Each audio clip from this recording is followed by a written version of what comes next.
questions. Si on a, de toute façon, le faire à la fin. Nous poursuivons avec notre prochaine intervenante, Madame Delphine Bourguez. Merci d'avoir accepté notre invitation. Merci beaucoup. Vous êtes docteur en droit, maître de conférence en droit public à l'Université Panthéon-Assas, où vous enseignez le droit international public, le contentieux international, le droit administratif et le droit des étrangers. Vous êtes co-responsable du Master 2 juriste conseil des collectivités territoriales de Paris 2 et enseignant-chercheur à l'Institut des hautes études internationales. Vous êtes l'auteur également de nombreuses contributions, notamment dans la revue des droits et libertés fondamentaux, la revue trimestrielle des droits européens, la semaine juridique, administration et collectivités territoriales, et bien d'autres encore. Votre intervention, qui va porter sur les mineurs isolés sur le territoire, une atteinte au droit de solliciter l'asile en France. Merci encore d'avoir accepté notre invitation. Merci à vous pour l'invitation. Je suis très heureuse de parler de ce sujet. Donc le droit d'asile des mineurs non accompagnés ou mineurs isolés étrangers, c'est un sujet qui est peu traité actuellement, même si l'attention commence à se porter dessus. Donc la situation des mineurs non accompagnés aujourd'hui fait l'objet de beaucoup de rapports des acteurs institutionnels et non institutionnels. Donc on ne compte plus aujourd'hui les rapports, et notamment les rapports du défenseur des droits sur la question. Une question qui est un peu moins étudiée est celle de l'accès de ces mineurs au droit d'asile en France. Alors déjà pour commencer, alors je vois que tout le monde a essayé de raccourcir un petit peu son intervention, je vais essayer moi-même de m'efforcer de raccourcir. Alors premièrement, peut-être un panorama des mouvements migratoires des mineurs isolés étrangers. Alors il y a un rapport qui a été publié par le Haut Commissariat pour les réfugiés en novembre dernier, qui étudie la période allant de janvier à septembre 2019, et donc il y a une période de 9 mois, et qui atteste donc que durant cette période de 9 mois, il y aurait environ, pour faire simple, environ 5600 mineurs, dont la majorité sont non accompagnés, qui sont arrivés au port de l'Europe, c'est-à-dire par les 3 grandes routes migratoires actuelles, en Grèce, en Italie, Malte ou en Espagne. Donc c'est un nombre qui est très important, encore une fois sur une période de 9 mois, et naturellement ces mineurs sont susceptibles, par le biais des mouvements migratoires secondaires, d'arriver sur le territoire français. Alors on ne peut pas chiffrer précisément le nombre de mineurs isolés étrangers qui sont présents actuellement sur le territoire français. Les chiffres que nous avons sont ceux de la protection de l'enfance, mais ne concernent donc que les mineurs qui sont effectivement intégrés aux dispositions de protection de l'enfance. Or, on sait que le nombre d'entre eux sont en attente ou sont en échec d'entrer dans le dispositif. Donc, il y a une incertitude sur le nombre de mineurs présents sur le territoire français.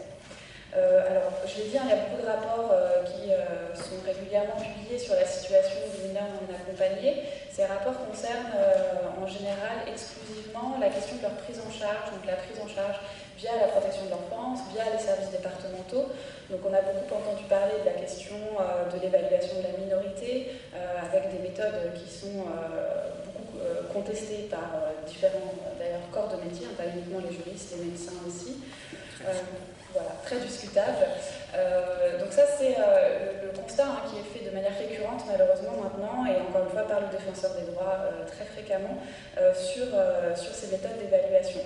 Et comme je le disais, il y a un volet qui est un peu moins étudié, qui est celui du droit d'asile, donc des mineurs isolés étrangers, puisqu'en tant qu'étrangers, certains de ces mineurs ont naturellement vocation à demander une protection internationale, donc un statut de réfugié ou le bénéfice de la protection subsidiaire. Et d'ailleurs, les mineurs que je mentionnais là sur la période des 9 derniers mois proviennent de pays qui sont des pays en situation de guerre, comme l'Afghanistan, la Syrie ou encore l'Irak. Donc ce sont naturellement des nationalités qui ont vocation à demander l'asile, mineurs ou majeurs. En tout cas, ils ont cette prétention, ils peuvent avoir cette prétention.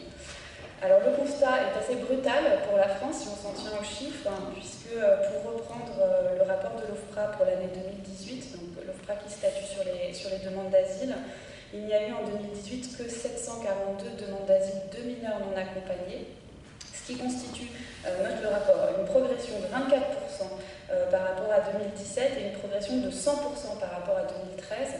Donc il y a on voit une demande qui grandit chez les mineurs, mais qui reste quand même très faible, parce qu'on parle encore une fois sur une année entière de 742 demandes d'asile par rapport aux dizaines de milliers de mineurs qui sont sur le territoire français.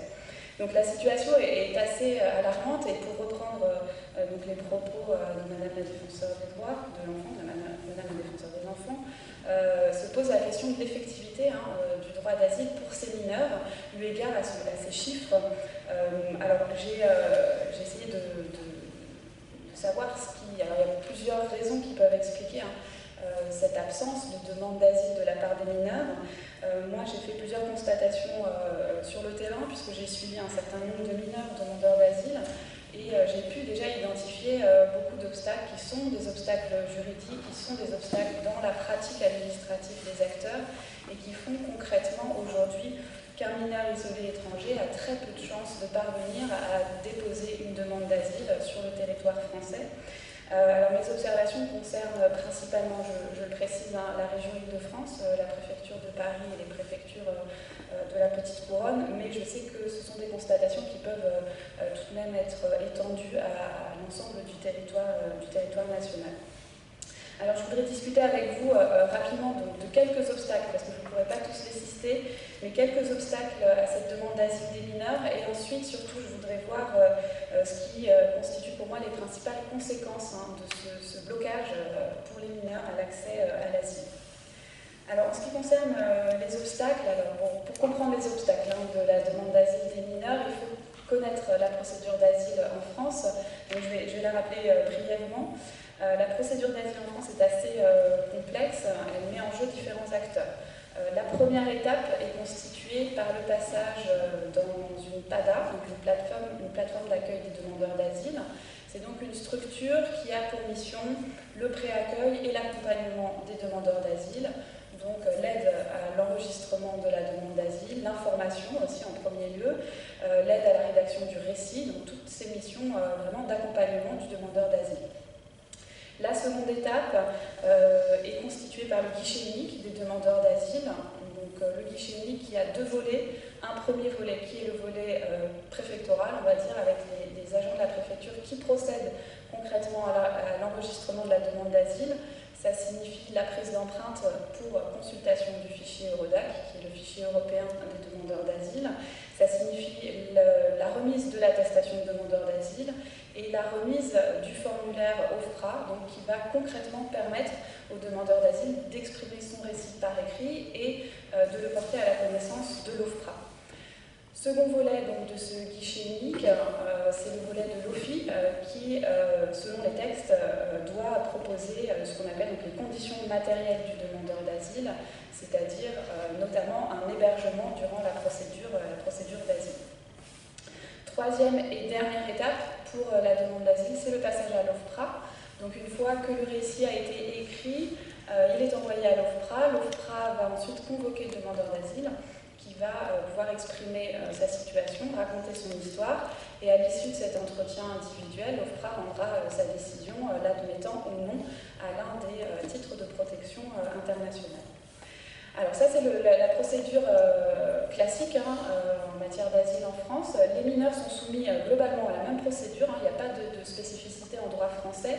La seule grosse différence est que le mineur, du fait de son incapacité juridique, va bénéficier d'un représentant légal temporaire qui est désigné sous le terme d'administrateur ad hoc et donc qui va légalement lui permettre de pouvoir signer les formulaires et pouvoir concrètement se présenter à l'OFPRA, enregistrer sa demande et réaliser les démarches afférentes à la demande d'asile. En droit français, l'intervention de l'administrateur ad hoc intervient assez tardivement, puisque c'est la préfecture qui va saisir le procureur une fois que le mineur s'est présenté à ses services, donc une fois qu'il est passé en guichet unique. Donc la préfecture va saisir le procureur pour que le procureur désigne l'administrateur ad hoc.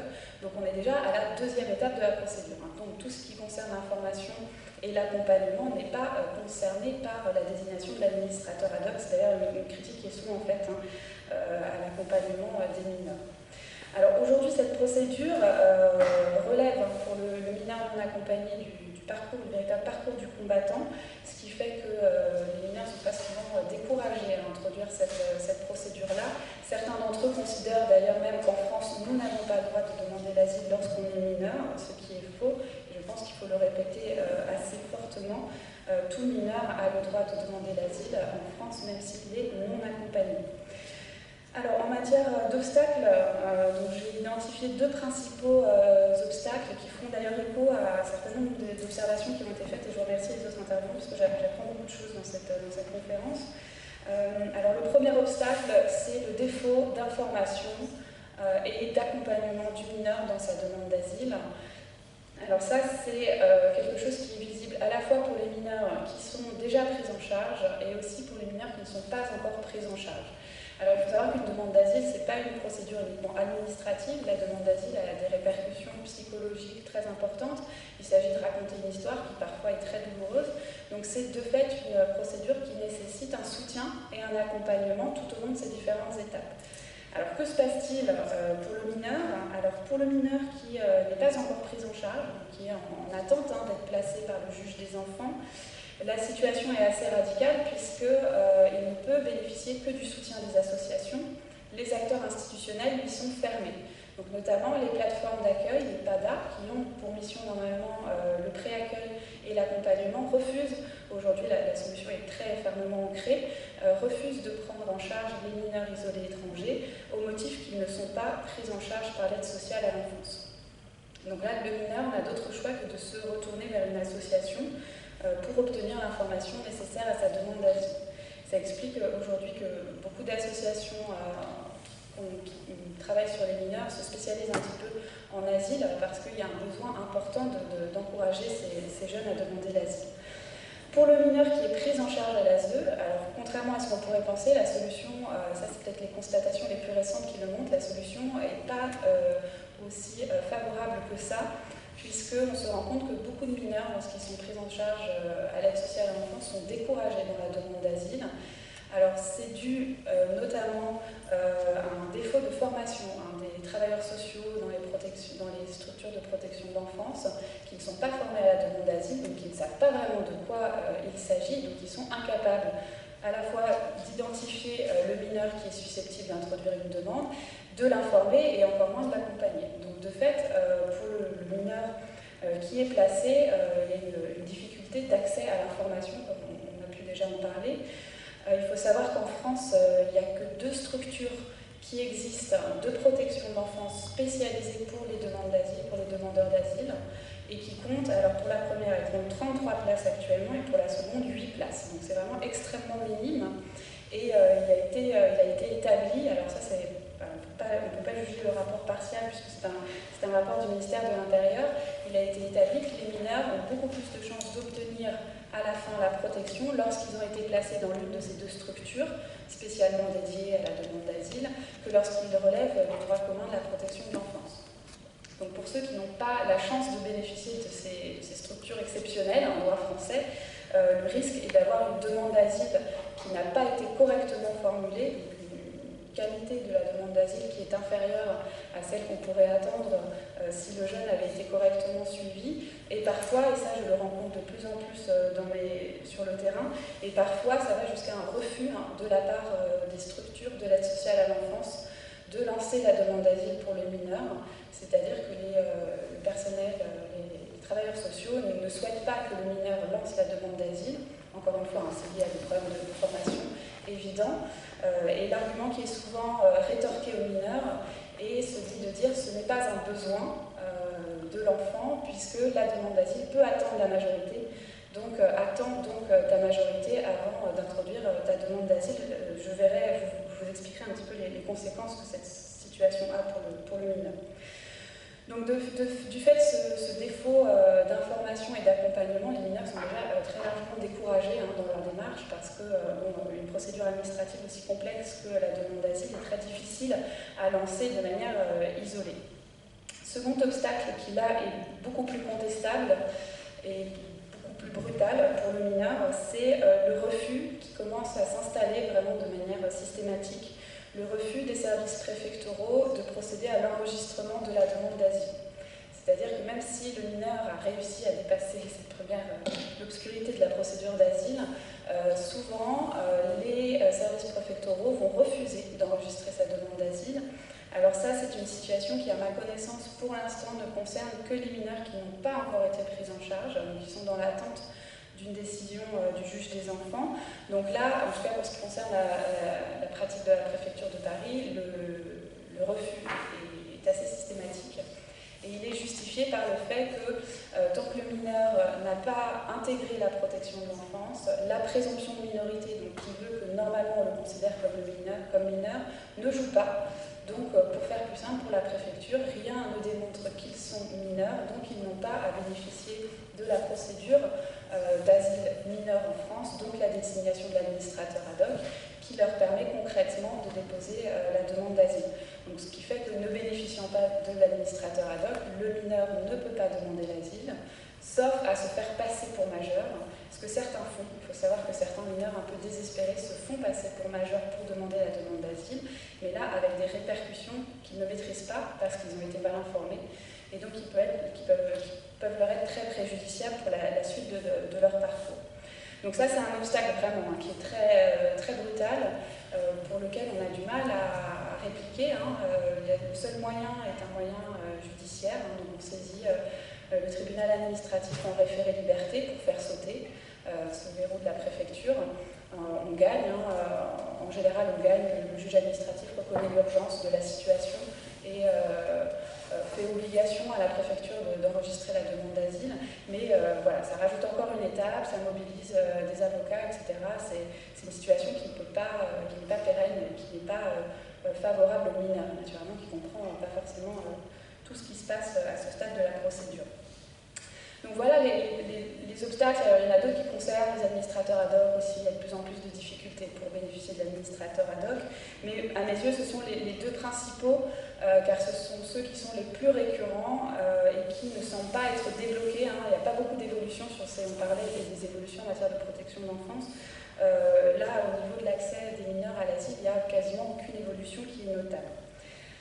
Alors je poursuis rapidement, encore une fois, sur les conséquences de ce système, parce qu'on est vraiment face à un système qui s'est imposé en pratique. On bloque la possibilité pour les mineurs isolés étrangers de demander l'asile. Alors les conséquences pour le mineur, alors concrètement, tous ces obstacles vont faire que la demande d'asile va être différée. La demande d'asile va être différée de la minorité à la majorité. Donc finalement, le mineur va un peu devoir se plier aux besoins de l'administration, comme on disait. Donc il va attendre sa majorité pour demander l'asile, où là, il n'y aura plus de difficultés sur son âge, l'administrateur ad hoc, etc., etc. Donc cette situation peut paraître pas si dramatique que ça.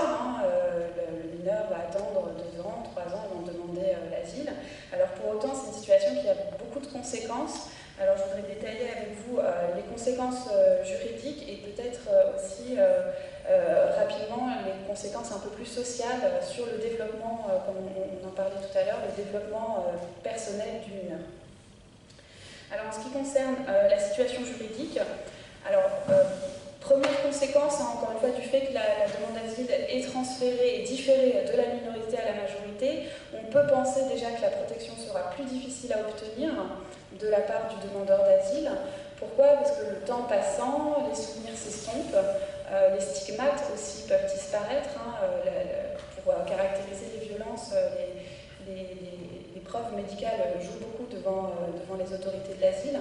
Donc de fait, le temps passant, on peut penser que la demande d'asile sera moins solide, donc le jeune majeur aura du mal à obtenir une protection.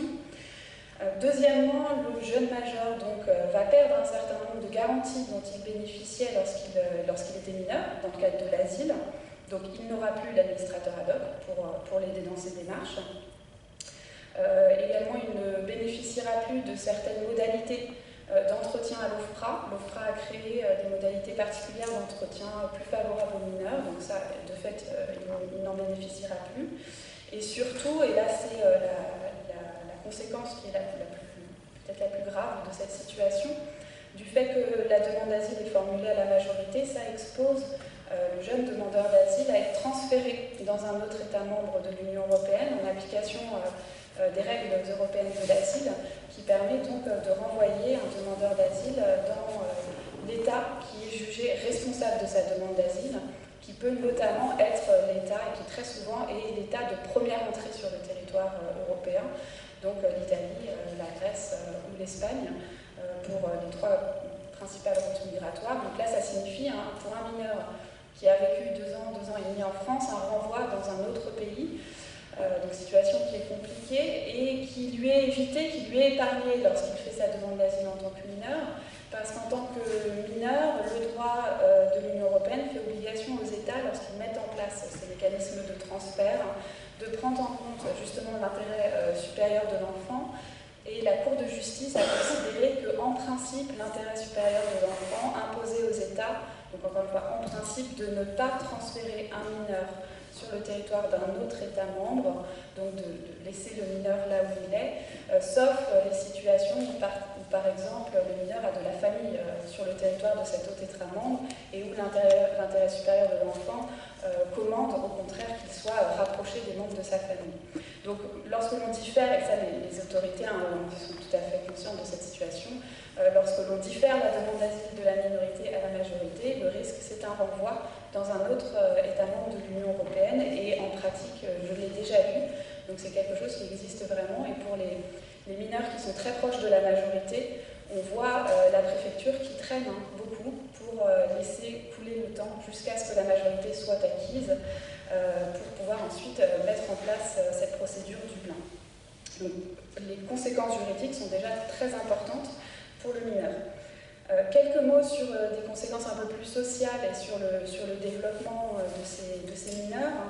Alors, ça fait quoi ce que vous disiez tout à l'heure, le fait que l'on n'a pas réussi à obtenir de statut de réfugié ou la protection subsidiaire à la minorité fait que cette période de transition de la majorité est vécue de manière très violente pour le mineur, puisqu'il a été pris en charge jusqu'à ses 18 ans, et à 18 ans, il se retrouve de nouveau à la rue, sans protection, et en plus illégalement sur le territoire français, puisque ne bénéficiant pas de titre de séjour. Donc il va pouvoir naturellement se maintenir légalement le temps de la procédure de la demande d'asile, qui peut prendre aujourd'hui plusieurs mois, parfois même plus d'1 an. Donc on recrée une certaine précarité du fait qu'on a laissé le mineur attendre avant d'introduire sa demande d'asile. Alors que si le mineur obtient la protection dès la minorité, cette période de transition se fait de manière plutôt, en tout cas plus apaisée, puisque le mineur sait qu'il qu'il bénéficiera d'un titre de séjour à ses 18 ans, qui sera en fait le relais de la protection de l'enfance. Et donc il y a déjà une crainte de précarité qui est moins forte. Et ensuite, en matière de construction d'un projet de vie, c'est beaucoup plus facile de construire un projet de vie avec un mineur dont on sait qu'à 18 ans, il va être légalement sur le territoire, il aura le droit de travailler, etc., qu'avec un mineur dont on sait qu'à 18 ans, il va retomber dans la précarité juridique et dans la précarité des droits fondamentaux. Donc ça aussi, c'est un enjeu qui est très important pour les mineurs. Et dernier point sur cet enjeu de construction qui est un petit peu plus psychologique, alors je m'avancerai sur des terrains que je ne maîtrise pas trop, mais je trouve que les services préfectoraux réduisent beaucoup, et les acteurs institutionnels réduisent beaucoup le droit d'asile à la seule question de la légalité sur le territoire, donc à la seule question du titre de séjour, ce qui permet ou non à l'étranger de rester sur le territoire national. Or, l'asile a une dimension aussi, à mes yeux, psychologique, puisque l'asile permet de reconnaître les souffrances vécues au pays. Donc c'est pour ça d'ailleurs qu'on a l'asile, qu'il s'agit d'une procédure à part des autres moyens de régularisation en France, parce que l'asile, c'est aussi acter que des persécutions ont été vécues, ou qu'il y a des risques ou des craintes de persécution au pays, et le fait d'obtenir la protection participe aussi à cette reconnaissance des souffrances au pays. Et pour avoir côtoyé des mineurs, ça joue énormément pour les mineurs. Certains mineurs vivent dans la culpabilité, mais véritablement dans la culpabilité d'avoir quitté leur pays, d'avoir laissé leurs parents, leurs frères et sœurs dans des zones de conflit. Et il est peut-être certain que l'obtention, lorsque cette procédure est expliquée, mais que l'obtention de l'asile permet de reconstruire le jeune puisqu'il acte le fait que son départ est justifié par des persécutions, des risques ou des craintes de persécution. Et ça, je crois que c'est une dimension que les acteurs ne maîtrisent pas, en tout cas n'acceptent pas, et qui est bien dommage, parce qu'on parlait tout à l'heure du droit au développement de l'enfant, et je pense que l'asile n'est pas simplement un moyen de régularisation, mais pour nos mineurs qui sont sur le territoire français, c'est aussi un moyen d'accéder à ce développement personnel. Alors, pour conclure, je reviendrai juste sur une expression qui a été utilisée au début, où on se demandait si les droits étaient des droits uniquement proclamés ou des droits réels. Alors actuellement, pour le droit d'asile des mineurs, je crois qu'on est clairement dans un droit uniquement proclamé, qui pour l'instant n'est pas réel. Et je l'espère, et nous espérons tous, que des évolutions soient rapidement faites sur ce sujet. Je vous remercie.